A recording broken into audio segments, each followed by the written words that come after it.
I never thought I'd be writing something like this. But here I am, sitting alone in the dim light of my living room, staring at the blank screen and wondering how everything in my life got so messed up. I'm Tom, and this is the story of how my marriage fell apart, piece by piece, until there was nothing left to salvage. Maybe writing it all down will give me some clarity because right now, I feel like I'm drowning in the memories. Emma and I met 10 years ago. She was the love of my life, or so I thought. We were one of those couples everyone envied. She had this spark about her, you know? That kind of energy that lights up a room when she walks in. And me? Well, I was the quiet, steady guy, always working hard to build a stable life for us. I figured we balanced each other out. Everything was good for a long time. Sure, we had our arguments like any other couple, but I never thought they were anything serious. Maybe that was my first mistake. I took Emma for granted. I thought our love was strong enough to survive whatever life threw at us. Turns out I was wrong. About a year ago, things started to change. Emma seemed distant, distracted. First, I brushed it off. She'd been stressed with work, and we both had a lot going on. But then I started noticing little things. Late nights out with friends, her phone always buzzing, hushed conversations when she thought I wasn't around. I'd ask her about it, but she always had an excuse ready. Just work, she'd say, or just catching up with an old friend. And for a while I believed her, until I didn't. One night, Emma came home late again, but this time something was different. She looked guilty. It was subtle, but I could tell. I didn't say anything right away. I wasn't sure if I was just imagining it. But then she started acting strange. She wouldn't look me in the eye. Her replies became short and distant, and I knew deep down that something was off.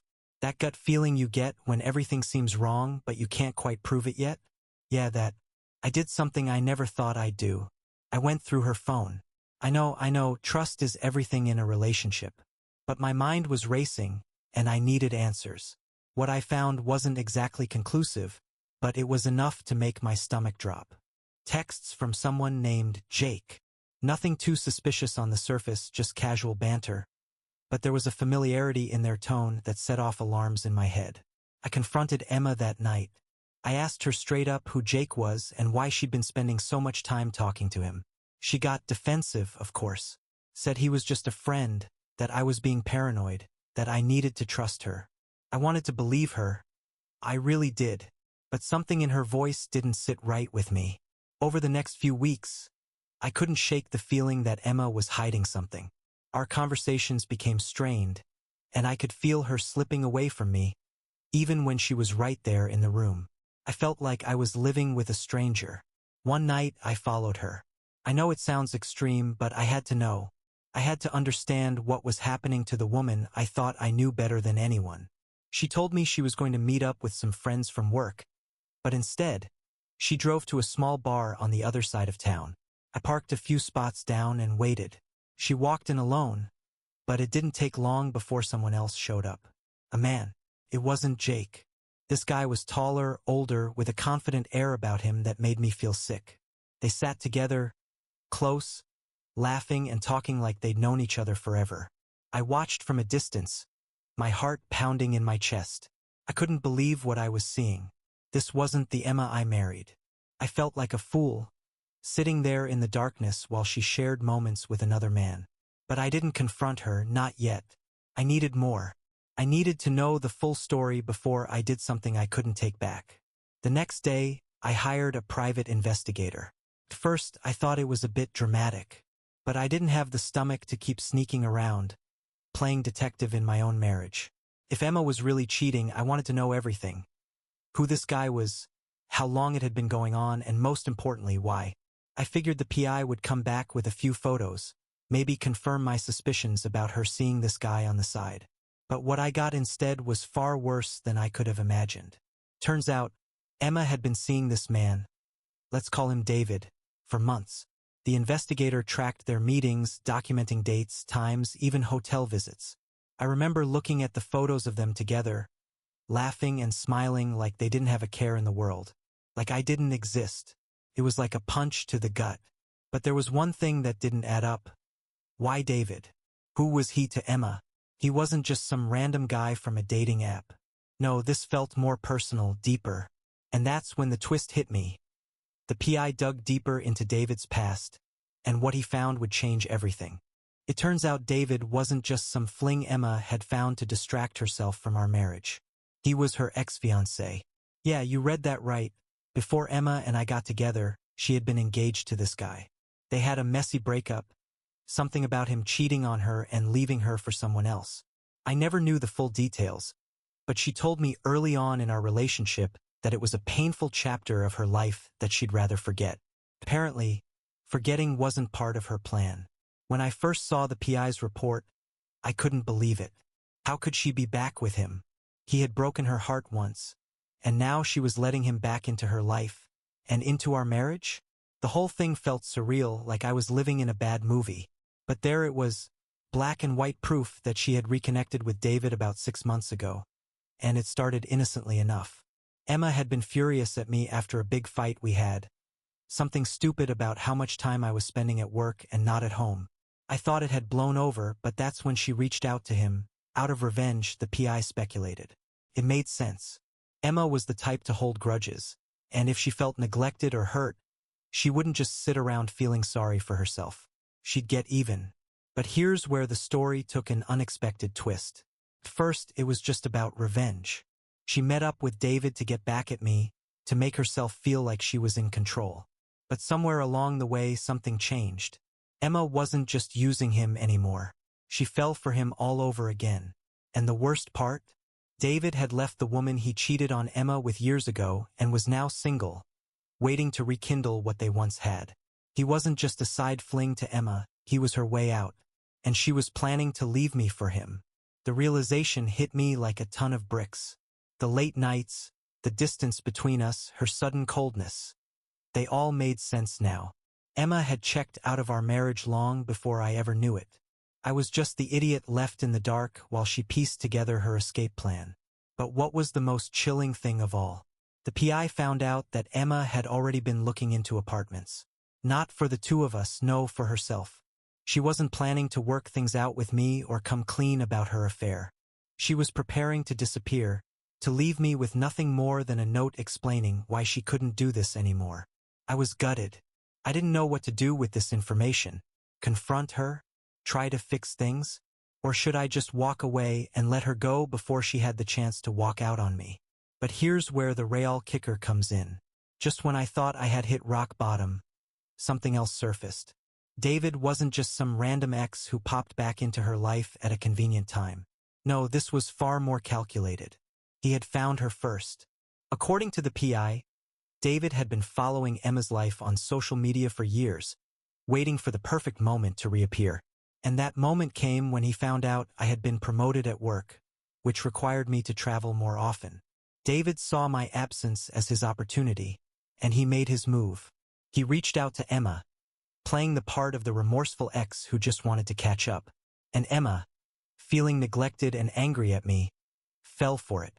I was furious, not just at Emma for betraying me, but at David for manipulating her into this situation. He knew exactly what he was doing. He preyed on her vulnerability, her insecurities, and wormed his way back into her life. But here's the twist.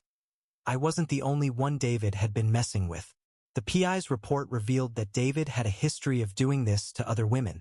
He had a pattern of finding his exes when they were at their lowest points, pulling them back into his life, only to destroy them emotionally. He didn't want Emma because he loved her. He wanted her because he knew he could break her again, just like he had before. Now, I was faced with a decision. Do I confront Emma with everything I know?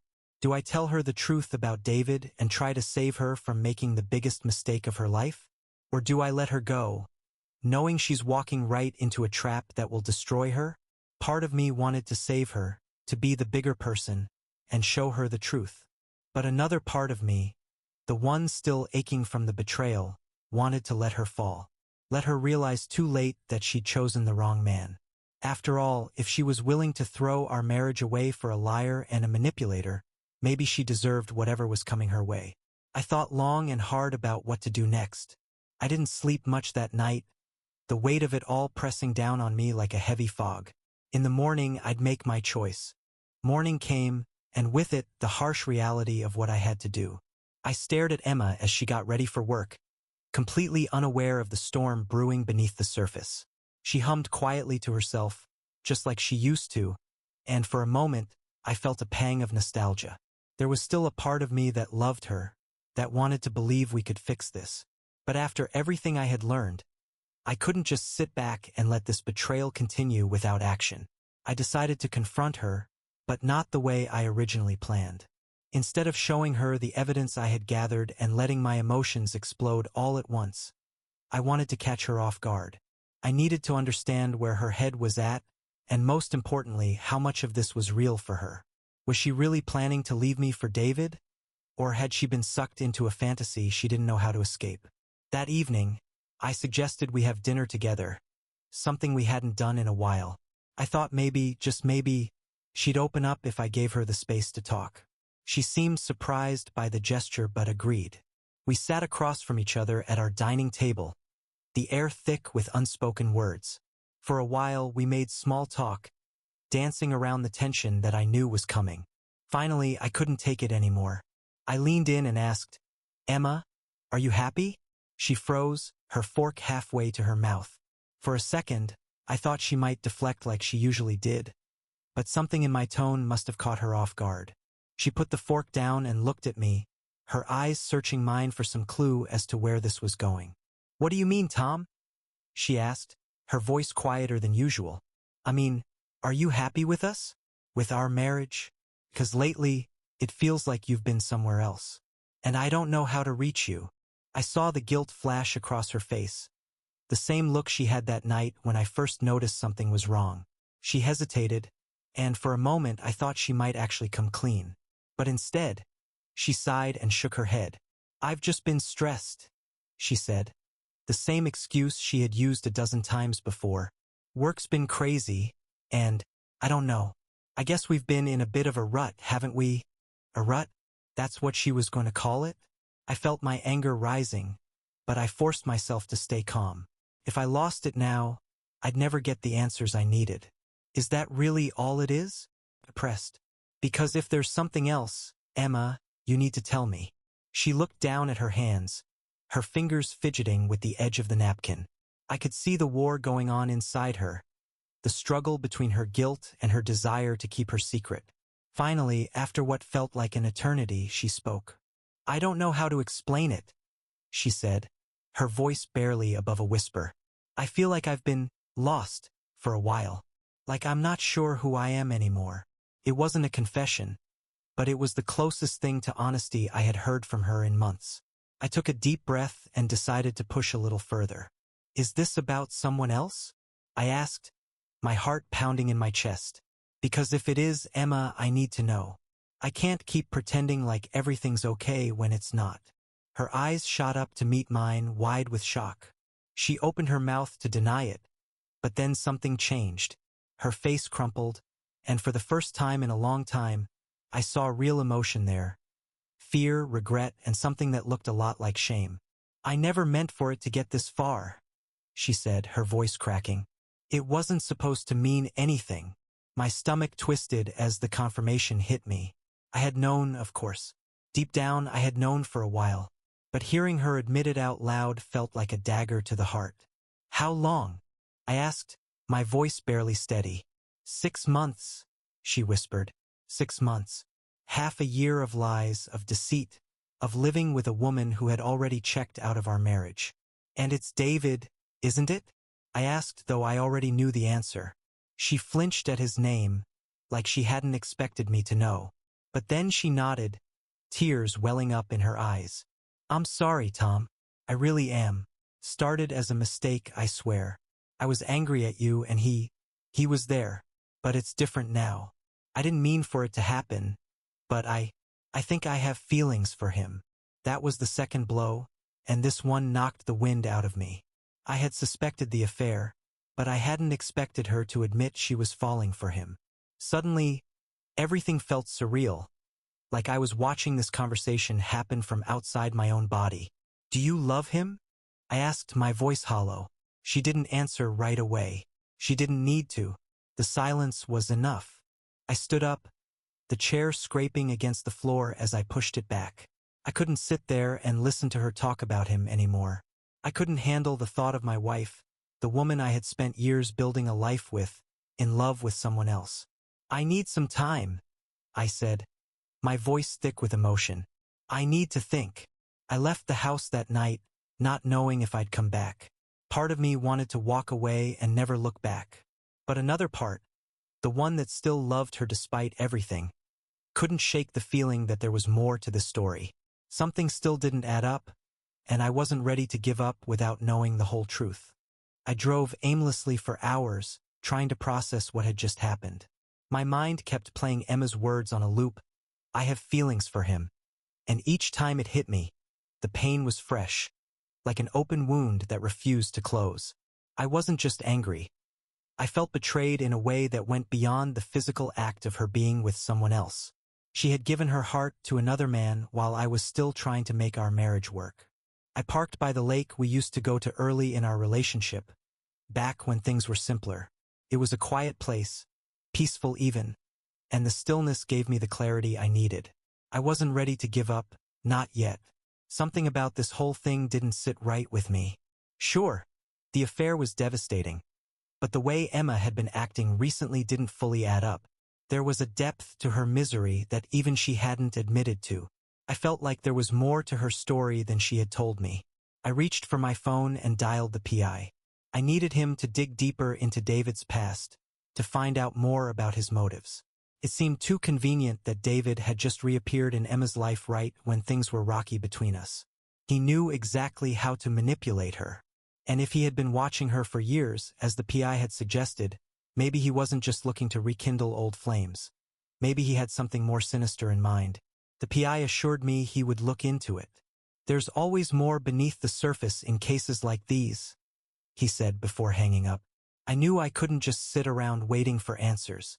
I had to confront Emma again. I had to make her understand the gravity of her decision. Choosing a man who had only come back into her life to ruin it, while throwing away the one who had stood by her through everything. When I got back home, the house was quiet. Emma was sitting on the couch, her eyes red and puffy from crying. She looked up when I walked in, a mixture of guilt and relief on her face. But I wasn't here for apologies. I was here for the truth. "Emma, we need to talk," I said, my voice steadier than I felt. She nodded, though I could see the hesitation in her eyes. She knew this conversation wasn't going to be easy. "Why didn't you tell me about David from the beginning?" I asked, sitting across from her, keeping my tone as calm as I could. "You could have come to me. We could have worked on things." She wiped at her eyes, avoiding my gaze. "I don't know. I guess I didn't want to admit to myself what was happening. It was stupid. I never thought it would get this far." "You never thought you'd fall for him again," I said, finishing her thought. "But you did." She nodded, and for the first time, I saw genuine remorse in her expression. "I'm sorry, Tom. I know that doesn't fix anything, but I am. I never wanted to hurt you." I let her words hang in the air for a moment before speaking again. "Why him, Emma? Why go back to someone who broke your heart once already? Do you really think he's changed?" She didn't answer right away, and the silence was telling. She didn't know. She had no idea if David had changed or if he was just the same manipulative man who had left her shattered all those years ago. "Emma, I had a PI look into David," I said, watching her closely for a reaction. Her eyes widened, fear flashing across her face. "He didn't just randomly bump into you. He sought you out. He's been watching you for years, waiting for the right moment to pull you back in." She looked shocked, her mouth opening and closing as she struggled to process what I was saying. "What? That can't be true. He said he just wanted to catch up." "That's what he wanted you to believe," I said. "But this isn't about catching up. He's done this before, Emma. You're not the first woman he's gone after once things got hard in their relationship. He preys on women when they're vulnerable." The color drained from her face as she absorbed my words. "I didn't know," she whispered. He didn't tell me any of that." "Of course he didn't," I replied, "because he knows how to manipulate people. He knew exactly what to say to you, how to make you feel like he was offering you something better than what we have. But he's just using you, Emma. And once he's done, he'll break you again. Tears spilled down her cheeks, and for the first time, I saw the cracks in her resolve. Maybe she hadn't fully realized what she was doing. Maybe she had been manipulated just like I had suspected. But that didn't change the fact that she had let him in. She had chosen to betray me, to risk everything we had built for a man who had already hurt her once. "I don't know what to do," she said, her voice trembling. "I'm so confused, Tom. I don't even know how I got here." "Do you love him?" I asked again, the question still burning in my chest. She shook her head, her eyes filled with regret. "I thought I did. But now I don't know. I don't think I ever really loved him, not this time. I was just angry at you and he was there. I didn't want to feel lonely anymore." Her confession was raw, and as much as it hurt, I knew she was telling the truth. She had been lonely, frustrated with our marriage, and David had offered her an escape. But it wasn't love. It was a desperate attempt to fill a void. I let out a long breath, the weight of the situation pressing down on me. "Emma, we can fix this," I said, surprising even myself with the words. "But only if you're willing to walk away from him for good." She looked at me, her eyes filled with uncertainty. "Do you really think we can fix it?" "I don't know," I admitted. "But we won't know unless we try." There was a long pause before she nodded slowly. "I'll end it. I'll cut him off." It wasn't a promise of redemption, but it was a start. And as much as I wanted to believe that we could come back from this, a part of me knew that the real battle was only just beginning. In the days that followed, things remained tense between Emma and me. She had cut off contact with David, or at least she said she had, but the trust between us was shattered. Every time she looked at her phone or left the house, a part of me wondered if she was still talking to him, if she was still caught in the emotional whirlwind he had spun her into. I couldn't just take her word for it. Not after everything. So, I did what I never thought I'd have to do. I asked the PI to keep an eye on her just to be sure. It felt wrong, underhanded even, but I was desperate to know if I could truly believe her when she said it was over. While I waited for any updates, I tried to throw myself into my work. But no matter how hard I tried to focus, thoughts of the betrayal lingered at the edge of my mind. Every email, every meeting, every moment I spent outside of the house felt like it was dragging me further into the uncertainty of my marriage. I couldn't escape it. Then, about a week later, I got the call from the PI. "You were right to be suspicious," he said, and my heart sank before he even continued. "She hasn't met with David, but there's more to this than you thought." "What do you mean?" I asked, already dreading the answer. "David's not the only one with a secret. Emma's been meeting with someone else, and it's not just casual. It looks like she's been in touch with a lawyer." "A lawyer?" I echoed, stunned. "For what?" "She's filing for divorce, Tom." I nearly dropped the phone. Divorce? She hadn't said a word about it. We had talked about fixing things, about trying to move forward. How could she be planning to leave me while pretending we still had a chance? "Are you sure?" I asked, though I already knew the answer. "Positive. I've seen the paperwork. It's all in progress." The weight of the PI's words crashed down on me like a tidal wave. Emma had been lying to me this whole time, making me believe that we could salvage our marriage while secretly planning her escape. I had been fighting for us, against my own anger, against my doubts, while she had already checked out.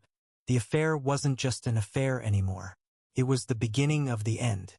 I hung up the phone and stared out the window, my mind racing. I had given her a chance to come clean, to make things right, and she had thrown it back in my face. Why?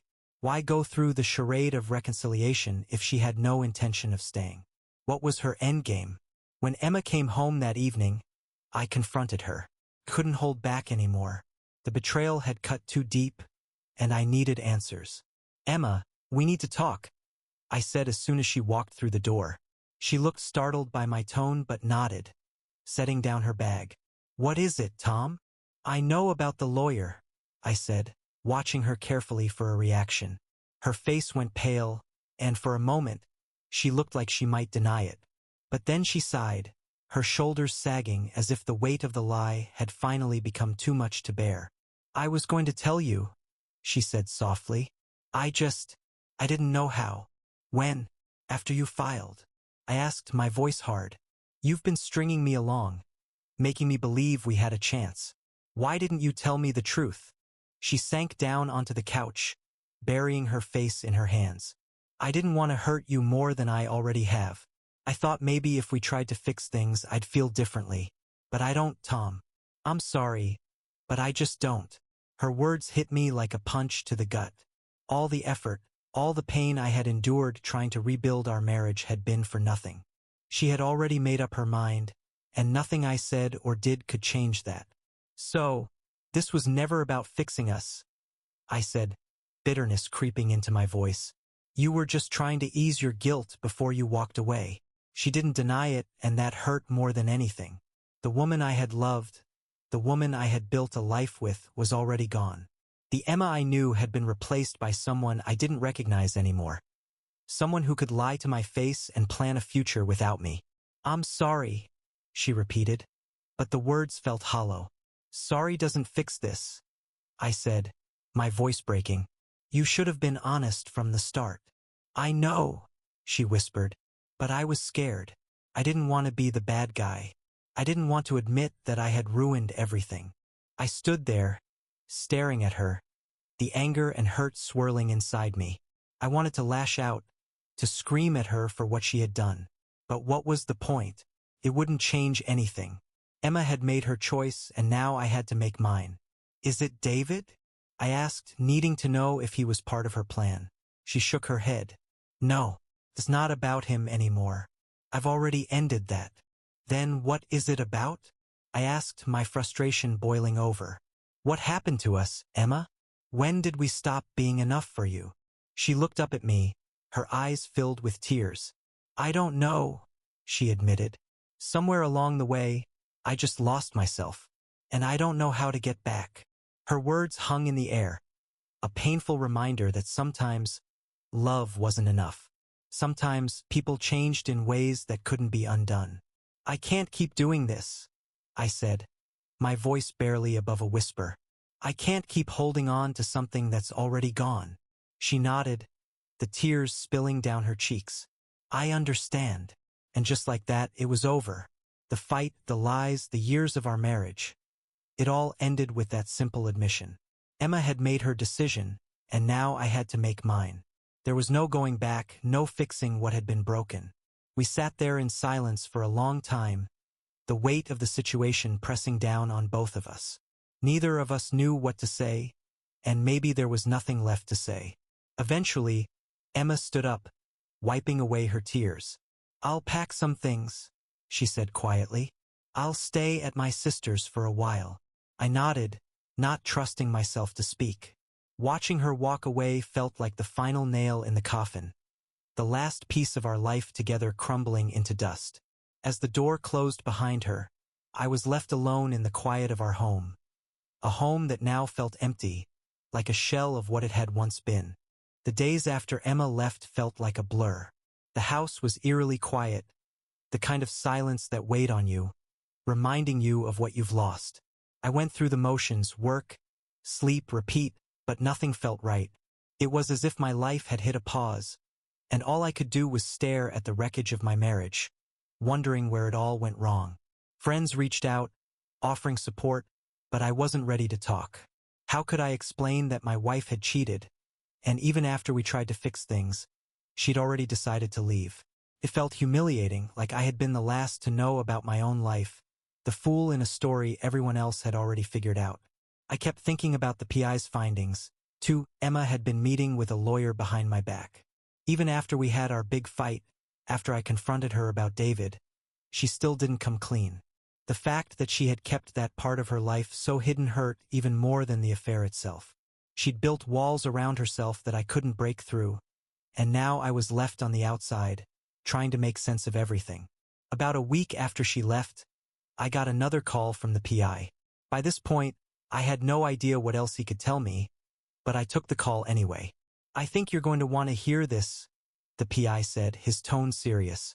"It's about Emma." I sighed. bracing myself for more bad news. What is it? She's not staying with her sister like she said. The words sent a chill down my spine. What do you mean? She's been staying at a hotel downtown for the past week. And she hasn't been alone. My heart pounded in my chest. David? No. This is someone new. I felt like the ground had been ripped out from under me. A new man? So soon after she had left? The betrayal twisted the knife even deeper. I had thought David was the problem, that maybe cutting him out of her life would give us a chance to heal. But now, it seemed like he had just been a symptom of a much larger issue. Who is he? I asked, trying to keep my voice steady. I'm not sure yet, the PI replied. But they've been seen together several times. I'm digging into his background. I hung up the phone, feeling more lost than ever. I had expected betrayal, but not like this. How could Emma have moved on so quickly? Had she already given up on our marriage long before I even knew about the affair? The questions swirled in my mind, but I had no answers. That evening, I sat down with a glass of whiskey, staring blankly at the walls of my empty house. For the first time, I wondered if maybe this was it. If this was the moment I truly had to let go of Emma. I had been holding on to the idea of us, hoping that maybe, just maybe, we could find our way back to each other. But now, with this new man in the picture, it was clear that she had already moved on, leaving me behind in the wreckage of what once was. The next few days passed in a fog, and I tried to focus on anything other than the gnawing pain in my chest. Then, another bombshell hit. The PI called again, and this time he had a name. The man Emma had been seeing was no stranger. He was someone I knew all too well. His name was Richard Hayes, a partner at the law firm Emma had been consulting with. I sat in stunned silence as the PI gave me the details. Richard had been handling her divorce case, but apparently the professional relationship had turned personal somewhere along the way. He wasn't just representing her. He was involved with her. Emma had moved from one man to another without even a pause, and now she was with the very person orchestrating the legal end of our marriage. It was a cruel twist of fate. The man she had turned to for legal advice had become something much more, and I hadn't even seen it coming. I felt sick to my stomach, realizing the full scope of Emma's betrayal. She hadn't just fallen for some random guy. She had fallen for the man who was supposed to help her break away from me. The affair had been about more than just revenge on David. It had been part of a much bigger plan. A way for Emma to erase our past and start fresh with someone else. I thought back to all the nights I had stayed up, questioning what I could have done differently. But now, it seemed like nothing I could have done would have made a difference. Emma had checked out long ago, and this new relationship with Richard was the proof. The PI's investigation confirmed what I had feared all along. Emma had never intended to fix things with me. The conversations about saving our marriage had been nothing more than a smokescreen to distract me while she planned her escape. And now that she had found someone new, someone who could offer her a life without me, she had no reason to stay. The weight of the truth crushed me, and for the first time since the affair began, I felt utterly defeated. I had lost Emma, not to David, but to the life she had built for herself without me. And there was nothing left for me to do but accept it. I poured myself another drink and stared out the window, watching the world go by outside. Emma was gone, and it was time for me to face the reality of what that meant. Our marriage was over, and there was no going back. After finding out about Emma's relationship with Richard, everything started to make sense. It was as if I had been piecing together a puzzle, but only now was I seeing the full picture. The affair with David had been a distraction, a way for Emma to express her dissatisfaction without addressing the deeper issues in our marriage. But Richard, he was the real deal. He wasn't just some fleeting attraction. He was the one she had been building a future with, all while pretending we could still work things out. I thought back to all the signs I had missed, the subtle changes in her behavior, the increasing distance between us. Emma hadn't just fallen out of love with me. She had been planning her exit for months, if not longer. And Richard had been there, waiting in the wings, ready to pick up the pieces of her life that I had been left holding. I felt like a fool. I had fought so hard to save our marriage, thinking that if I just tried hard enough, we could make it through. But the truth was, Emma had already moved on, and I was the last to know. I had been clinging to a ghost, a shadow of the woman I had married, while she had been building a new life with someone else. The realization hit me harder than I expected. For so long, I had been consumed with anger. Anger at Emma, anger at David, even anger at myself. But now, that anger was slowly being replaced by something else. Something quieter, but no less painful. Acceptance. I knew now that there was no saving our marriage.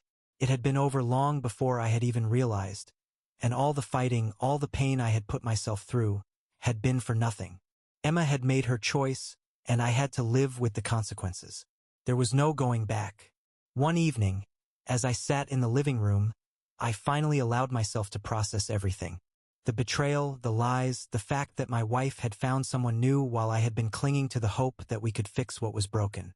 It was a bitter pill to swallow, but there was a strange sense of relief that came with it too. At least now I knew the truth. At least now I could stop fighting for something that no longer existed.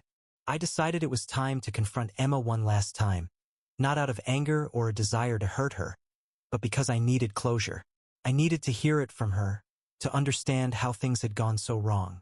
When she came to the house to pick up more of her things, I asked her to sit down with me. "We need to talk," I said, keeping my voice calm, though my emotions were swirling beneath the surface. Emma hesitated but nodded, sitting across from me. Her expression was guarded, as if she was bracing herself for another argument. "I know about Richard," I said, watching her closely for a reaction. Her eyes widened, but she didn't deny it. "How did you find out?" "It doesn't matter," I said, my voice steady. "I just want to know why. Why him? Why lie to me about wanting to work things out when you were already planning to leave?" Emma sighed, running a hand through her hair. "Tom, I didn't want to hurt you. I didn't know how to tell you the truth. And by the time I realized how deep I was in, it felt like there was no way out without causing more damage. So you just decided to string me along instead?" I asked, my voice tinged with frustration. "Make me believe we still had a chance?" "I didn't want to be the villain," she admitted, her voice quiet. "I didn't want to face the fact that I was the one destroying our marriage. But the truth is, I hadn't been happy for a long time, Tom. I'm not trying to make excuses, but that's the reality. I didn't handle it the right way, and I'm sorry for that. But by the time I met Richard, it was already too late for us." Her words cut deep, but there was a part of me that appreciated the honesty, even if it had come too late. "So what now?" I asked, not really sure what answer I was looking for. "I've already started the divorce process," Emma said, her voice soft but firm. "I know this isn't what you want to hear, but it's what's best for both of us. You deserve someone who can give you the love and commitment you deserve. And I can't be that person anymore." I stared at her, trying to process her words. A part of me wanted to lash out, to make her feel the same pain she had inflicted on me. But another part of me, a quieter, more rational part, understood. Emma had made her choice, and now I had to make mine. "I never thought it would end like this," I said, my voice barely above a whisper. "Neither did I," Emma replied, tears welling up in her eyes. "But sometimes things just fall apart, and no matter how hard we try, we can't put them back together." We sat in silence for a while, the weight of everything that had happened hanging in the air between us. There was no screaming, no accusations, just the quiet realization that our marriage was over. When Emma finally left, I felt an odd sense of calm. The pain was still there, but so was the understanding that it was time to let go. I had been holding on to the past for too long, hoping for something that could never be. Now it was time to move forward, to start rebuilding my life without her. The next few weeks were tough, but I started to feel a sense of peace. I realized that the closure I had sought wasn't about finding a way to fix things with Emma. It was about accepting that some things can't be fixed. Some things are meant to end, and that's okay. I filed for divorce, ready to start a new chapter of my life. The story of Emma and me was over, but I knew I had the strength to write a new one for myself.